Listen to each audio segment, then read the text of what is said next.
Welcome friends, আজ আমি আপনাদের জন্যে পার্সোনাল ফাইন্যান্স বা মানি ম্যানেজমেন্টের দ্বিতীয় খণ্ড নিয়ে এসেছি। প্রথম এপিসোডে আমরা আলোচনা করেছিলাম যে বাঙালিরা, বিশেষত পশ্চিমবঙ্গের বাঙালি এবং বাংলাদেশের বাঙালিরা তুলনামূলকভাবে ফিনান্সিয়াল লিটারেসি তাদের খুব কম। গুজরাটি, মারাঠি এবং অন্যান্য ভারতের অন্যান্য অংশের মানুষের তুলনায় বাঙালিদের ফিনান্সিয়াল লিটারেসির হার খুব কম। তারা আবার রাজনীতি বোঝে, তারা সংস্কৃতি বোঝে, তারা সাহিত্য বোঝে, শিল্পকলা বোঝে, কিন্তু ফিনান্সিয়াল লিটারেসির হার খুব কম। কি করে টাকাকে বাড়াতে হয়, কি করে প্রপারলি মানি ম্যানেজমেন্ট করতে হয়, সে বিষয়ে তাদের জ্ঞান খুবই স্বল্প। আজকে আমাদের দ্বিতীয় খণ্ডের আলোচনার শুরুতে আমরা বলবো যে আপনারা নানা রকম ইউটিউবের ভিডিও, ফেসবুকের ভিডিও এবং বিভিন্ন পত্রপত্রিকায় নানা রকম নিবন্ধ বা লেখা দেখতে পান, যেখানে আপনারা দেখেন বহু লোক বহু পরামর্শ দিচ্ছেন কিভাবে মুহূর্তের ভিতর আপনি কোটিপতি হয়ে যেতে পারেন, কিভাবে আপনি বিশাল ধনী হয়ে যেতে পারেন। আমি সেসব বলতে আসিনি। আমার হাতে কোনো আলাদিনের প্রদীপ বা ম্যাজিক নেই। আমি কিভাবে আপনি সচ্ছলভাবে জীবনযাপন করতে পারেন আপনার আয়ের ভিতর, আমি সেই পরামর্শ দিতে এসেছি। আমি কোনো ম্যাজিক দেখাতে আসিনি। আচ্ছা, এই সমস্ত ভিডিও প্রবন্ধ না দেখে যদি আপনারা এমন একজনের কাছ থেকে পরামর্শ শোনেন, যিনি 1972 সালে কলকাতা বিশ্ববিদ্যালয়ের সর্বোচ্চ ডিগ্রি অর্থাৎ পোস্ট গ্রাজুয়েট ডিগ্রি এম.কম বাণিজ্যে করেছেন এবং যিনি 37 বছর একটি রাষ্ট্রায়ত্ত ব্যাংকের বিভিন্ন গুরুত্বপূর্ণ পদে সাফল্যের সাথে কাজ করেছেন, যিনি শৈশব থেকে অর্থনৈতিক সংকটের চড়াই উতরাই পার করেছেন, যিনি নিজে কর্মজীবনে আর্থিক পরিকল্পনায় অসংখ্য ভুল করেছেন আর ভুলের মাধ্যমে শিখেছেন, সেরকম একজনের কাছ থেকে যদি আপনারা কিছু টিপস পান, সেটা কি আপনাদের বেশি উপকারে লাগবে? তাহলে সেই ব্যক্তি আর কেউ নয়, আপনাদের বন্ধু সুজয়, যার ইউটিউব চ্যানেলের নাম সুজয়দে। তার কথাই শুনুন আপনারা। আমি কোনো ম্যাজিক এখানে দেখাবো না, কোনো আলাদিনের প্রদীপ আনবো না। আপনারা জানেন যে আমাদের প্রাচীন পণ্ডিত কৌটিল্য বা চাণক্যর অর্থশাস্ত্রে বিভিন্ন পরামর্শ দেওয়া আছে, বিভিন্ন অর্থনৈতিক পরিকল্পনার বাণী দেওয়া আছে। আমরা সেগুলো বিভিন্ন সময় আলোচনা করব। মর্গান হাসেলের সাইকোলজি অফ মানি এবং rich dad poor dad, Robert কাওয়াসাকির লেখা বিখ্যাত বই, এই বইগুলোর বিষয়বস্তু নিয়ে প্রয়োজন ভিত্তিক কিছু আলোচনা করব, যা আপনাদের পরিকল্পনাতে সাহায্য করবে। আজকের আলোচনা মূলত কোনো নির্দিষ্ট বিষয় নয়। আজকের আলোচনা প্রথম পর্বের মতো গৌরচন্দ্রিকা অর্থাৎ ইন্ট্রোডাক্টরি। তবে শেষকালে আপনাদের জন্য একটা গোল্ডেন টিপস দেব, যেটা ভীষণ প্রয়োজনীয়। আমি যখন এই সব কথা বলছি, তখন অনেক বন্ধু বলবেন, ধর্মশাই কিসের পরিকল্পনা? আমাদের জীবন তো জন্মাই ধারে, বাঁচি ধারে, মৃত্যু হয় ধারে। Born in date, live in date and died in date.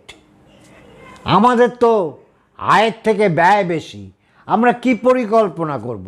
আপনার ওই সব বালছাল কথা দিয়ে কি হবে? তাদের আমার কাছে একটা প্রশ্ন, খুব নিম্নবর্গীয় মানুষ যারা, এই ধরুন টোটো চালায়, অটো চালায়, রিক্সা ভ্যান চালায়, রাজমিস্ত্রির কাজ করে, দোকানে সেলসম্যানের কাজ করে, যাদের দৈনিক আয় 300 থেকে 500 টাকার ভিতর, এবং যাদের স্ত্রীরা কিছু কাজ করে, হয় অন্যের বাড়িতে সহায়িকার কাজ করে, বা ব্লাউজ সেলাই করা, বা কোনো কুটির শিল্পের সাথে যুক্ত, এরকম মানুষের কথা আলোচনা করি। আচ্ছা, এই যে লোকগুলো, এরা দৈনিক যা আয় করে তার ভিতর কত টাকা বেশিরভাগ মানুষ লটারি, জুয়া, নেশা, ড্রাগ, মদে ব্যয় করে? খুব মিনিমাম, আমি যাদের চিনি তাদের হিসেব অনুযায়ী, আমি খুব নিম্ন স্তরের হিসেবও যদি ধরি, তারা দৈনিক তাদের আয়ের অন্তত 50 টাকা এই লটারির টিকিট, নেশাতে খরচ করে। তা দৈনিক যদি 50 টাকা খরচ করে, তাই 30 দিনে, 1 মাসে কত খরচ করে? 1500 টাকা। 12 মাসে 18,000 টাকা খরচ করে। তাহলে এই টাকাটা কি খুব কম সঞ্চয়ের জন্যে? আমরা তো এখন আলোচনা করব আয়, ব্যয়, সঞ্চয়, বিনিয়োগ। আমাদের বিনিয়োগ সম্বন্ধে তো বাঙালিদের কোনো ধারণাই নেই। আমরা বুঝি আয়ের থেকে ব্যয় বাদ দিয়ে যেটুকু বাঁচলো সেটুকু সঞ্চয়, সঞ্চয় মানে ব্যাংকে রেখে দাও। আমরা বিনিয়োগটা বুঝিই না। টাকাকে কিভাবে বাড়াতে হবে, মাল্টিপল করতে হবে, সেই বোধ জ্ঞানই আমাদের নেই। যে কথা বলেছি, ইলিটারেসি, ফিনান্সিয়াল ইলিটারেসি। আমাদের প্রচুর জ্ঞান, কিন্তু অর্থনৈতিক জ্ঞান একেবারে নেই। তবে আমার আগামী দিনে আলোচনার জন্য আমরা কয়েকটা বিষয় আলোচনা করব। আমরা একক কি ধরব? বেশিরভাগ ভিডিওতে আপনারা বা লেখায়, অর্থনৈতিক লেখায় যেটা দেখেন, ব্যক্তিকে একক ধরা হয়।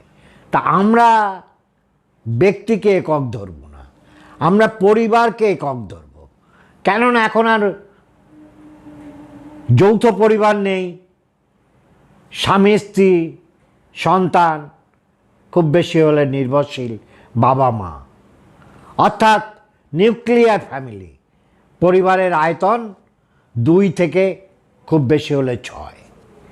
তাহলে আমাদের একক হবে পরিবার, অর্থাৎ পুরুষের আয় সঙ্গে তার স্ত্রী যদি কোনো কিছু আয় করেন তাহলে তার আয়, এই মোট আয়টা হচ্ছে পারিবারিক আয়।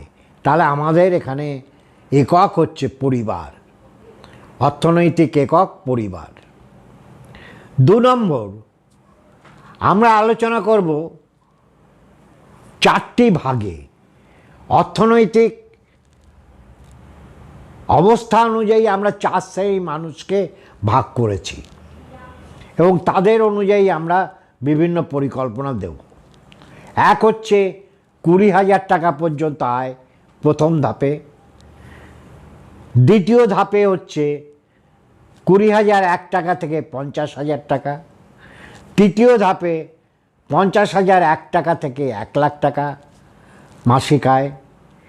এবং চতুর্থ ধাপে 1 লাখের উপরে মাসিক আয়। এই 4 শ্রেণীতে আমরা ভাগ করেছি। সেই অনুযায়ী আমরা বিভিন্ন পরিকল্পনা ছক করব। আর আজকে বেশি আপনাদের বিব্রত করব না। আপনারা সকলে অধীর আগ্রহে অপেক্ষা করছেন। আমি যে বলেছিলাম প্রথমে একটা গোল্ডেন টিপস দেব, সেটা হচ্ছে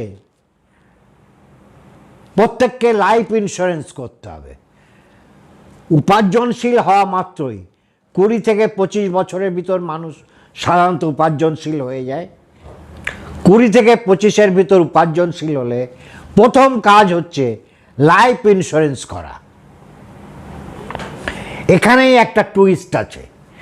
যে ভুলটা আমরা করেছিলাম, এখনও লোকে করে যাচ্ছে, সেটা হচ্ছে আপনি উপার্জন করা শুরু করলেই আপনার পরিচিত মানুষ, বিভিন্ন লাইফ ইন্স্যুরেন্স এজেন্ট আপনাকে এসে বলবে বিভিন্ন endowment policy, money back policy, whole life policy করতে। এগুলো কি?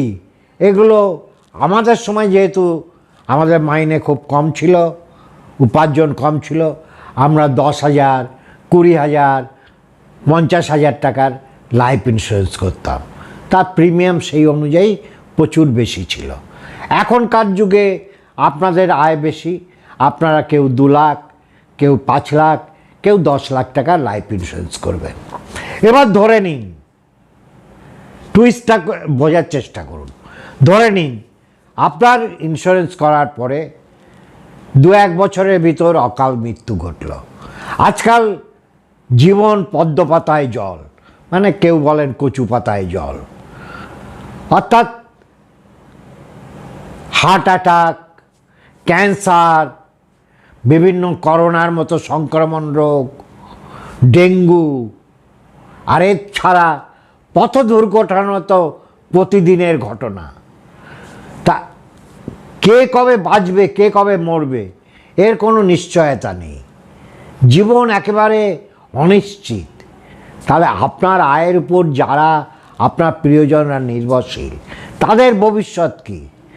ওই যে ইন্স্যুরেন্স করলেন 1 লাখ, 2 লাখ, 5 লাখ কি 10 লাখ, আপনার মৃত্যু হলে ওই টাকাটা তারা পাবে। সেই টাকায় কি তার সারা জীবন চলবে? তাদের শিক্ষা, স্বাস্থ্য সমস্ত চলবে? আপনি যদি বাড়ির ঋণ নিয়ে থাকেন, সেই ঋণ শোধ সব চলবে কি? চলবে না। এখানেই আমরা ভুল করেছি। আমাদের কেউ শেখায়নি, এডুকেশান ছিল না। এখানেই আমার আসল কথাটা শুনুন। এই সব লাইফ ইন্স্যুরেন্স করবেন না, এজেন্টরা এসে বিরক্ত করলেও না। আপনাকে করতে হবে pure vanilla term life insurance, অর্থাৎ অন্তত 50 লাখ কি 1 কোটি টাকার লাইফ ইন্স্যুরেন্স। ভাবছেন প্রচুর প্রিমিয়াম? একেবারেই না। 400 থেকে 600 টাকা মাসে প্রিমিয়াম, যদি আপনি 20-25 বছরের ভিতর করে ফেলেন। এতে কি হবে? আপনি মরলে পরিবার 50 লক্ষ কি 1 কোটি কি 2 কোটি যে আপনি করলেন, সেই সাম অ্যাসিওর পাবে, যা তাদের সমস্ত জীবনটাকে নিশ্চয়তা দান করতে পারবে। তাদের শিক্ষা, স্বাস্থ্য, খাদ্যের নিশ্চয়তা দান করতে পারবে। এটা কেন ইন্স্যুরেন্স এজেন্টরা আপনাকে বলবে না? এটা জানেন কি? কেননা এই টার্ম লাইফ ইন্স্যুরেন্সে কমিশন এজেন্টরা খুব কম পায়, তাই তারা কখনো এই ইন্স্যুরেন্স করতে আপনাকে রিকোয়েস্ট করবে না, অনুরোধ করবে না। যেখানে 5 লাখ টাকা একটা এন্ডোমেন্ট পলিসি করলে আপনার মাসে 3 থেকে 4 হাজার টাকা মিনিমাম প্রিমিয়াম, সেখানে 1 কোটি টাকার ইন্স্যুরেন্স করলে আপনার মাসে প্রিমিয়াম পড়বে 400 থেকে 700 টাকার ভিতর। হ্যাঁ, অনেকে আপনাকে ভুল বোঝাবে, বলবে আরে এ করলে তো পুরো টাকাটাই জলে। ঠিক, আপনি বলবেন আমি জলেই দিতে চাই। আমি মনে করি এটা আমার পরিবারের সুরক্ষার জন্যে আমি যে নেশা ভাঙ করতাম সেই টাকাটাই আমি এখানে ঢালছি, যাতে আমার কিছু হলে আমার পরিবার সুরক্ষিত থাকে। আজকে আপনার মৃত্যুর পরে যদি 1 কোটি 2 কোটি টাকা আপনার পরিবার পায়, তারা তো নিশ্চিন্তে জীবনটা কাটাতে পারবে। আপনার প্রিয়জনরা আপনি মৃত্যুর পরেও জানবেন যে তারা ভালো আছে। আপনি চান না কি সেটা? এ ব্যাপারে একটা স্ট্যান্ডার্ড আছে। আন্তর্জাতিক স্ট্যান্ডার্ড আছে যে কত টাকা লাইফ ইন্স্যুরেন্স করা উচিত। সেই আন্তর্জাতিক স্ট্যান্ডার্ডটা হচ্ছে আপনার বার্ষিক আয়ের অন্তত 20 গুণ, অর্থাৎ আপনি 20,000 টাকা মাসিক আয় হলে 20,000 ইন্টু 12 ইন্টু 20 সে 50 লাখ টাকা। আপনার আয় মাসিক মোটামুটি 50,000 টাকা হলে আপনি 1 কোটি টাকার উপরে আপনাকে ইন্স্যুরেন্স করতে হবে। একেই বলে ইন্স্যুরেন্স, যা আপনার পরিবারকে সুরক্ষিত রাখবে, নিশ্চিত করবে তাদের ভবিষ্যৎ। ঠিক আছে, যদি এই ভিডিওটা আপনাদের ভালো লেগে থাকে তাহলে শেয়ার করুন, লাইক করুন, আর আপনাদের মতামত জানিয়ে অসংখ্য কমেন্ট করুন। আর যারা এখনও সাবস্ক্রাইব করেননি তারা লাল সাবস্ক্রিপশন বাটনটা ক্লিক করে দিন আর নোটিফিকেশান বেলটা বাজিয়ে দিন। আর যারা অলরেডি আমার চ্যানেলটা সাবস্ক্রাইব করেছেন তাদের অসংখ্য ধন্যবাদ, স্যালুট। আগামী সংখ্যায় আমি আসব 50-30-20 ফিনান্সিয়াল রুল নিয়ে, 50-30-20 ফর্মুলা নিয়ে। তার জন্য অপেক্ষা করুন নেক্সট এপিসোডে 50-30-20 রুল। Thank you.